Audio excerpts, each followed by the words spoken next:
Okay, let's have a look at risk management in practice. And what I want to do is to start with some basic concepts, then focus on two difficult areas in the risk process. So I guess if I asked you to define the word risk, you would have some idea of what it meant. We might not have a formal definition that we could quote, but we all have something in our minds when we hear the word risk. This is what we think. And maybe you think of things like this. Maybe you feel like this little guy facing some big, ugly challenge that you know is just going to squash you flat. Maybe you feel like this guy. This is a real job in North Korea. And his job is to hold the target for other people to shoot at. Sometimes project managers have the target here. We feel like everybody is shooting at us in our job. Or maybe you just know there's something nasty out there waiting to get you. And maybe that's what you think of when you think of the word risk. Well, that's partly true, but it's not the whole truth. Risk is not the same as uncertainty. Risk is related to uncertainty, but they're different. So all risks are uncertain, but not all uncertainties are risks. If you have a risk register or a risk list, you don't have 1 million items in it, or you shouldn't. You don't even probably have 1,000 items in it. You have a smaller number, although there are millions of uncertainties in the world. So how do we decide which uncertainties we're going to call risk and write them down and put them in our risk register and decide to do something about them? Clearly, risk is a subset of uncertainty. But which subset? How do you know? I think it's very simple to separate risk and uncertainty. And I use 3 English words. These words here. Risk is uncertainty that matters. Because most of the uncertainties in the world don't matter. We don't care if it's going to rain in London tomorrow afternoon. It might not. It's irrelevant. It doesn't matter. We don't care what the exchange rate will be between the Russian ruble and the Chinese yen in 2020. It doesn't matter to us.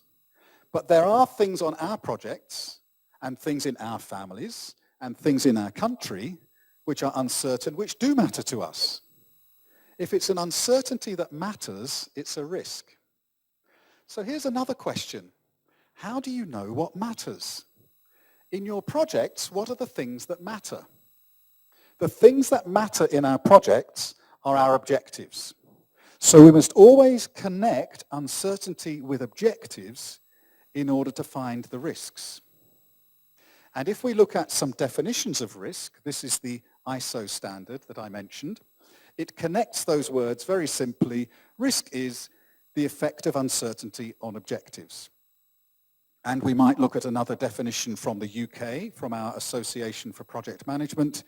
It says the same thing. A risk is an uncertain event or a set of circumstances which is uncertain, but it matters because, should it occur, it will have an effect on achievement of objectives. Uncertainty that matters.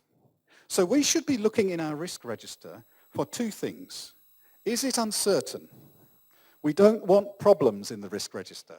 We don't want issues in the risk register. We don't want constraints or requirements. These things are certain. What we want is uncertainties, something that might happen or might not happen. But the other important question for our risk register is, does it matter? Which objective would be affected if this thing happened? And then when we want to see how big the risk is, we can ask those 2 questions. How uncertain is it? And how much does it matter? And that will tell us how big the risk is. So this idea of uncertainty that matters then develops into something which is useful by linking uncertainty to our objectives. So we have 2 dimensions of risk. We have an uncertainty dimension, and we have a dimension that affects our objectives. In projects, we call these probability and impact. We could call them other things. There are other English words we could use, but these are the ones most often we use. And I would like to ask you with this picture of the mouse, what effect matters to the mouse. So first of all, clearly, he's in an uncertain situation here, and he's seen some risks. His objective is to get the cheese and to stay alive, and so one of the risks he's identified is a bad thing that might happen. He might be killed or injured. And so he's been a good project manager, he's put his little helmet on, and he's preparing so that it doesn't happen to him, so that he doesn't get killed or injured. Very good. And there are things in our projects that if they happened would kill or injure us. They would waste time, waste money, damage reputation, destroy performance, maybe even injure real people. And as project managers, we have to see those things and stop them happening. Protect ourselves in advance. Avoid them. Are there any other uncertainties that matter for the mouse? Well, there is the cheese. There's an uncertainty here which matters a great deal. Will I get the cheese out of the trap? He might or he might not. And if he doesn't get the cheese out of the trap, he's failed. So he has two uncertainties to manage. One of them is bad. He might be killed or injured. The other is good. He might get the cheese. And what he has to do is to manage both of these at the same time. And as project managers, we have to do the same thing. And also we have to do it in the best possible way. Sometimes there's a better way to get the cheese without being killed or injured.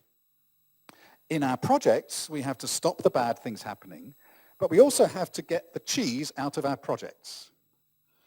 So what does cheese mean in your project? What is the cheese in your project? Cheese means value. Cheese means benefits. Cheese means products and services that people want and need. Cheese means customer satisfaction. Cheese is the good stuff that we're trying to get out of our difficult projects. And if we don't do anything bad, we don't waste time, we don't waste money, we don't damage reputation, but we don't create value, we failed. If the mouse didn't die but he didn't get the cheese, he failed. If we create benefits but we waste time and waste money and destroy reputation, we failed. And if the mouse gets the cheese and he's killed, he's failed. So we have to do both of these things. And when we think about risk and think about impact, there are two kinds of impact that matter. Bad ones and good ones. Uncertainties that could hurt the project and uncertainties that could help the project. Both of these matter and both of these need to be managed. And we have another word for those. So here's the definition of risk from the Project Management Institute, the PMI, from the PMBOK guide. It's the same as the others that we've seen, an uncertain event or condition that if it occurs affects an objective. But PMI knows about the mouse. PMI knows about the cheese and the traps and has added 3 words to the definition of risk here. It's not the word cheese and traps, it's the word positive or negative. What this tells us is that there are good risks as well as bad risks. And we heard that in one of our keynote speeches earlier this morning. In the uncertain situation that this country faces going forward with all the changes that there have been, there are threats. There are things that could go wrong. And you need to see those and address them. But there are also opportunities. Uncertain things that might happen that could be good. And we also need to see those things and to try and proactively make them happen. And that is equally true in our projects, in our personal lives, and also at the national level. And I'll be talking about some of those things in my speech later on this afternoon. So PMI has this definition. The other standards have something very similar. The ISO standard at the bottom here says risk is the effect of uncertainty on objectives. Note, the effect can be positive or negative. And the APM, the Association for Project Management in the UK, says the same thing. So we have this new idea that risk is a double-sided concept. And it's the same in Persian. The word you have for risk, we mostly think of bad things, but it could be used for good things as well. Isn't that right? It's an uncertain word. And there are good risks as well as bad risks. So in our project risk management process, We should be looking out for the traps and avoiding them and protecting ourselves and preventing them happening. But we should also be looking out for the cheese and chasing it and making it happen proactively so that we get the maximum benefit for the minimum cost. That's why risk management is so important to project success, because it affects our objectives. It gives us the best possible chance to achieve our goals. So how do we do that? If we think about a risk management process, the process has to do a number of things.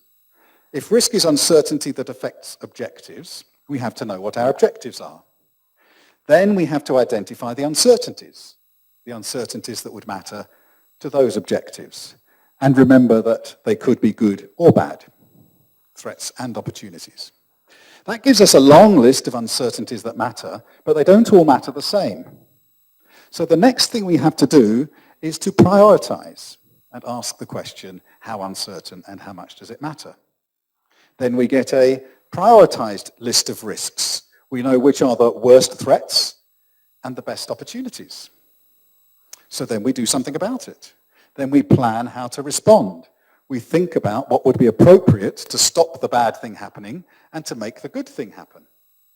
And having decided, we do it, of course. And then risk is constantly changing, so we need to come back and do it again and see what has changed. We could express this process as a number of questions that it's important to ask and keep on asking about our project. In fact, you can use these questions for anything. You could use these questions for your next career move. You could use these questions for deciding about your pension.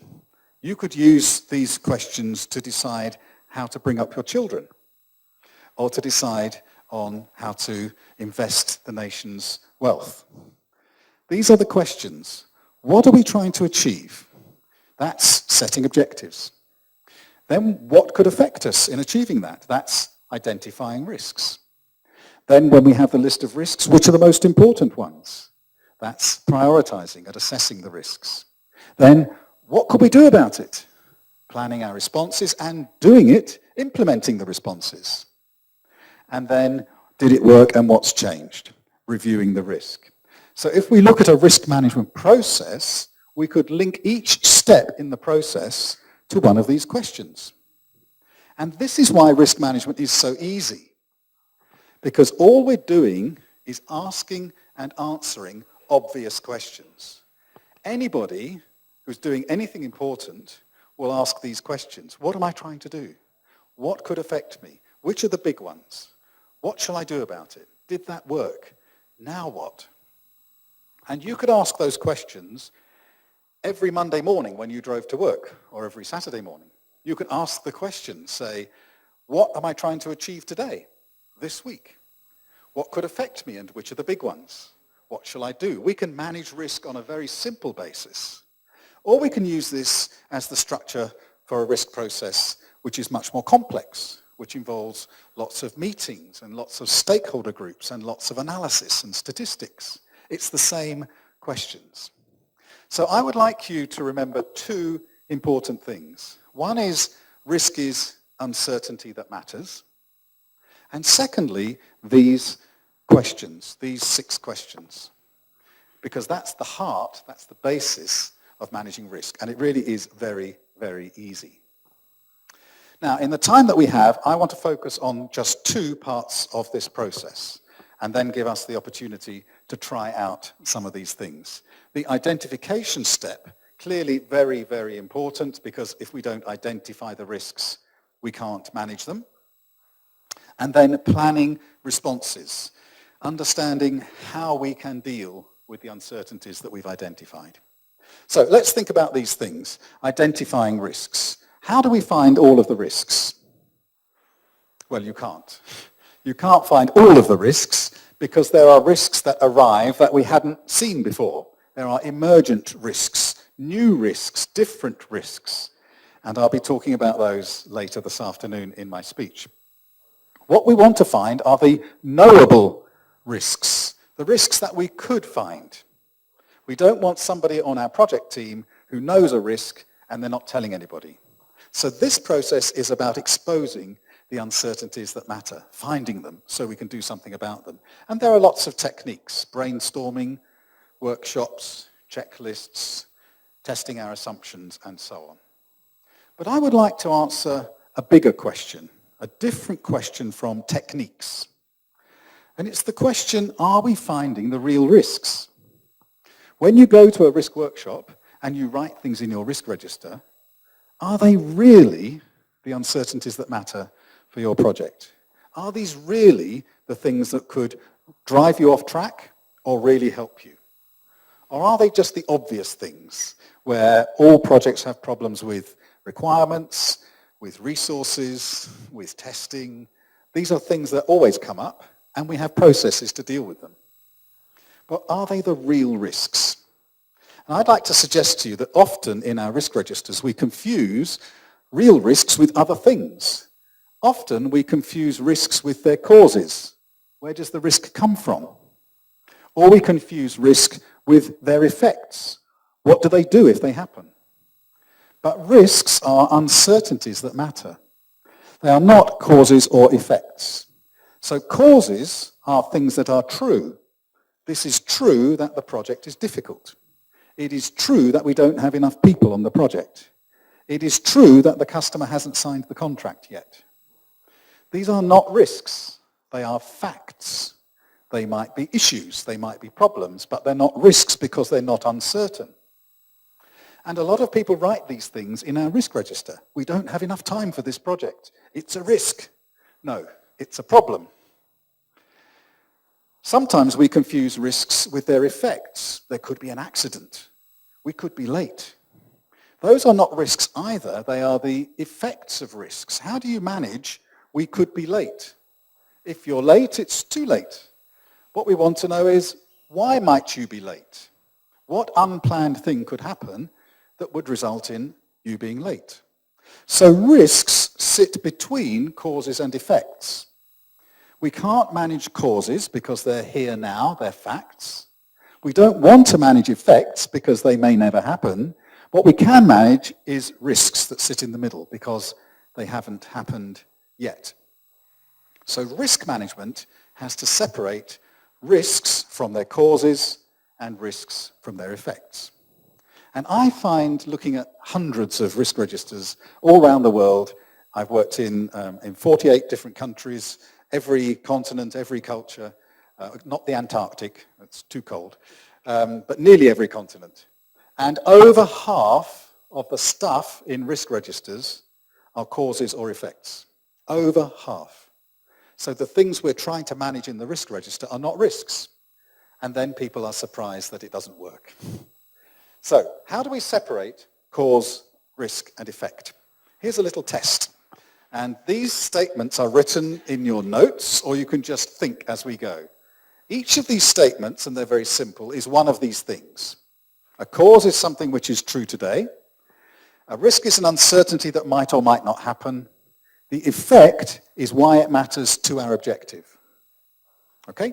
So you have to think what these are. The project is based in a third world country. Cause, risk, or effect? What do you think? Cause. Very good. So this is a fact. There might be uncertainties that come out of this fact. So we may not get the resources we need. There may be security concerns. We may not get paid. These are uncertainties that come from this fact. Interest rates might go down. It's a risk, or they could stay the same, or they could go up. And we could go over budget. It's an effect. So a million things could take you over budget. Maybe interest rates is one of them. Okay, they were easy. How about this? The weather might be better than usual. So risk could be the same or worse. It would be a bad thing if you were selling umbrellas. It would be a good thing if you were selling ice creams. So it depends what your project is. Huh? I'm allergic to prawns. It's a cause, it's a fact. What is the risk that comes from this fact, this cause? Do you think maybe I could be sick?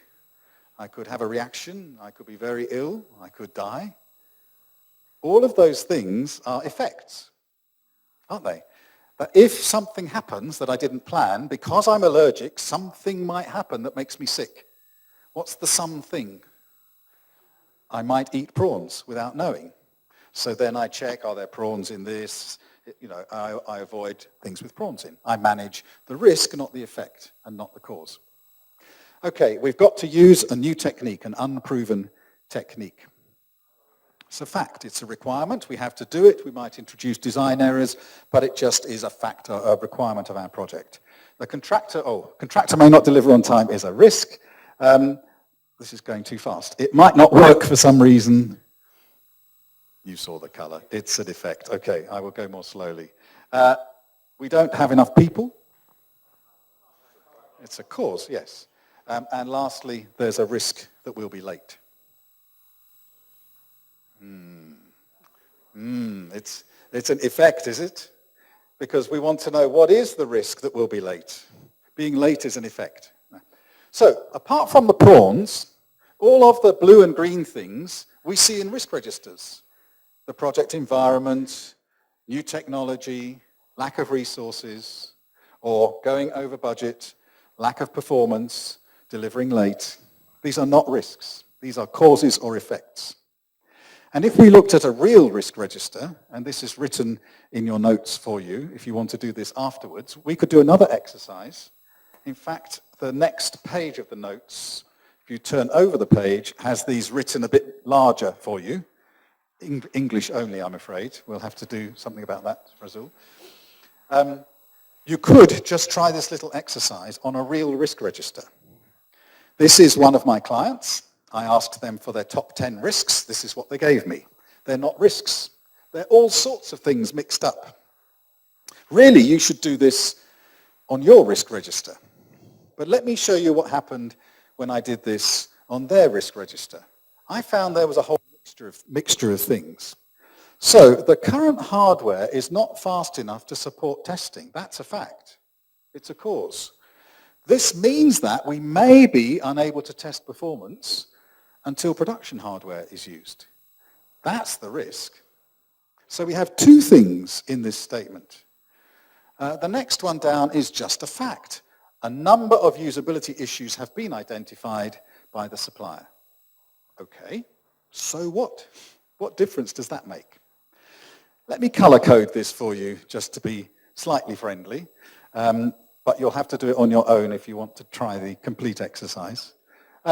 There's a whole range of different things in this so-called risk register, and I would expect that yours is the same. That you will have things in your risk register that are just pure facts, or things that are a mixture of risks and other things. Now, there are two in this list that I think are particularly interesting. It's this one and this one. They have all three colors in them because they have a cause and a risk and an effect. So let's take this one. The team does not have a documented design for this function. That's a fact. So what? Well, there's the risk that the architecture may not support the required functionality. That might happen because we don't have a documented design. Why do we care about that? If that happens, it results in the requirements not being met or a higher number of defects. That hits our performance objective and our quality objective. So now we have three things. We know what the risk is. The risk is that the architecture might not support the functionality. We know why that's happening because we don't have a documented design. And we know how it could affect the project in not meeting the requirement or delivering defects. Those are really useful things to know. And it will be helpful if every risk description had those three things in it. And so what we recommend is a structured description of risk that has three parts to it. That says, as a result of some fact, a cause, then an uncertainty might occur. It might not, but it might. And if it did, it would be a risk. And if that thing actually happened, it would lead to an effect on the objectives. And we recommend, and PMI recommends, and the ISO standard recommends, and best practice guidelines recommend, that you describe your risk in these three stages. What do we know? What uncertainty does that give us? And why does it matter? And then we can use that to help us manage the risk. In English, we have definite words to describe facts. This is true, this has happened, this does occur. We have uncertain words to describe the risk. It might or it might not, it's possible. And then we have conditional words that say this would follow if the risk occurred. Maybe your language is a little different, but we can use the language to help us, perhaps. So one of the things I'd like us to try in the short exercise we're going to do in a moment is to try describing risks in that three-part way. What do we know? What uncertainty does it give us? And why does that matter to our objectives? And I would recommend that you try that for your own real risk register on your project and see what difference it makes. You might be surprised. Now, let's think about the next question, which is not, well, there's another question, how do we prioritize them? But the one I want to focus on is, what could we do about the risks that we've identified? Planning risk responses. Here are the questions we need to ask. What are we going to do based on the risk, how manageable it is, how bad or good it might be if we left it alone, impact severity, whether we have the people and the equipment and the skills to deal with it, our resource availability, and cost effectiveness. Can we spend a small amount to save a big amount? We don't want to spend a big amount to save a small amount. And the next important question, who is going to do this? What could we do to deal with risk? Often people think of four things, four different types of things we could do to address uncertainties that matter. And each of these has a name. It's a strategy to focus our planning, to focus our thinking.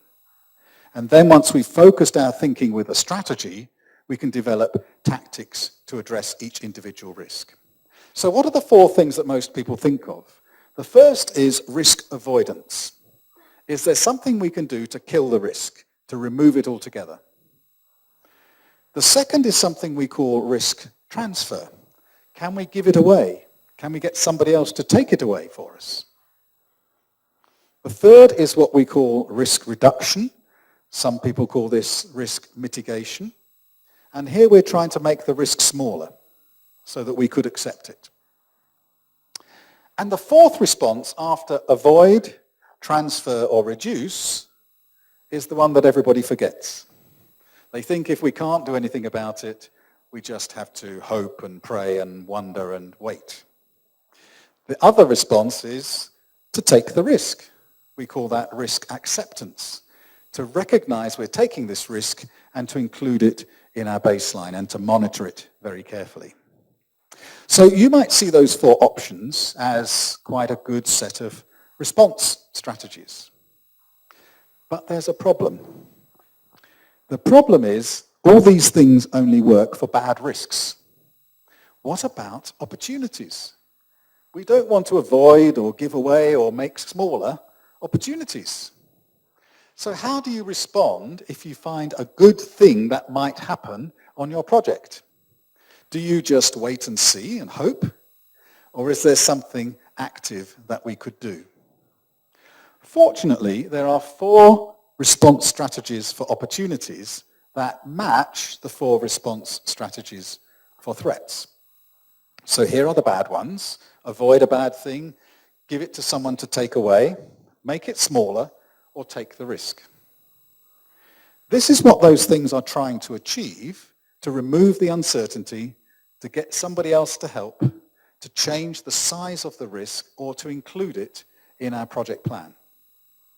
We could do all of those four things for opportunities. How do you eliminate uncertainty for an opportunity? You capture it. You take up a strategy which makes it definitely happen. In English, we call this exploit. Exploit is the same as avoid. For avoid, you make the probability 0. It can't happen. For a threat, it's avoid. For opportunity, exploit is to make the probability 100%. It will happen. It must happen. So they're aggressive strategies. You kill the threat, you capture the opportunity. It's the same kind of thing. What could we do instead of giving away, transferring a threat? We want to involve somebody else to help us. We could share the opportunity. We could ask them to come into our project and be involved with us in a joint venture or a subcontract or a partnership where they help us to achieve this uncertainty that would help us all. And we give them some part of the benefit. We share the opportunity. How could we change the size of an opportunity? We don't want to reduce it. We want to enhance it. We want to grow it. We want to make it more likely and bigger impact. It's the same idea, but the other way round for the opportunity. And the last one, if we can't do these active things, we could just accept an opportunity and wait and see what happens, but monitor it very closely if there's nothing else that we can do. So what this slide tells us is that there's an equal variety of potential response types that we can choose between for our opportunities, equal to the number that we have for threats. You see, the secret to thinking about opportunities is to recognize that an opportunity is the same as a threat. The only difference is the sign of the impact. So a threat has a negative impact, an opportunity has a positive impact. Apart from that, they're the same. They are both uncertainties that matter. They are both things that might or might not happen that could affect our objectives. They can both be managed proactively. They both make a difference to the chances of succeeding on our project. And that's why risk management should manage threats and opportunities together in a single process, because they are the same things. And that may be new thinking for some of you. Those of you who always think of risk as the big ugly thing that's waiting to squash me, or the unknown thing in the future that's going to hurt me. There are some like that, and we need to stop them happening and protect ourselves. But there are also some very good things out there which might happen, which we need to see, and we need to chase them and make them happen so that our projects could be more successful. There is another response strategy that we might try, which is really not recommended. Just pretending that there are no risks and hiding away and saying, maybe it will never happen. We really don't recommend this at all. In fact, it's probably true that ostriches don't bury their heads in the sand. It's just the way that the sand dunes kind of look, and it's just a pretend story. And sadly, for project managers, it's not a pretend story. We hide our heads and we pretend there are no risks, and then we get surprised. Well, we can do better than that. So let me finish here just to say we do need to do something about this. There should be a person who owns the risk. We need to make sure the person who takes ownership is the person who can make a difference. And that's usually the person who owns the objective that would be affected if the thing happened. So ownership of risk should go with impact of risk. And then we should put responses in our project plan and treat them like any other project activity. Something we need to do to make our project succeed. Okay? So I think that's all I want to say in terms of the spoken part, the presentation part of our workshop. And what I'd like to do is to give us an opportunity to try some of these things out. The arrangement in the room with people sitting in rows is not so easy, so I'm going to have to trust you to move around and talk to your neighbors. But let me remind you of the key points that we've learned so far. Risk is uncertainty that matters. That means we are looking for things that might not happen. We are not looking for problems. We are not looking for issues. We're not looking for constraints or requirements. We're not looking for things that we don't like about our project. We're looking for future events or circumstances that may never happen, but if they do happen, they would affect us. This includes both threats and opportunities, bad ones and good ones, and we should be looking for both. They matter because they affect our objectives. We need to separate out the risks from the things that cause them and the things that they would do if they resulted, and their effects. And we can use that structured description. Because of the cause, we might get a risk that leads to the effect, to separate out those three things. We can have a structured approach to planning our risk responses, choosing one of those four things for the threat and one of those four things for an opportunity, and making sure that the right person takes action. And then we can manage the risk. Okay, that's all I want to say in this part, but I'm going to give 5 or 10 minutes just to see if there are any questions before we get to the exercise.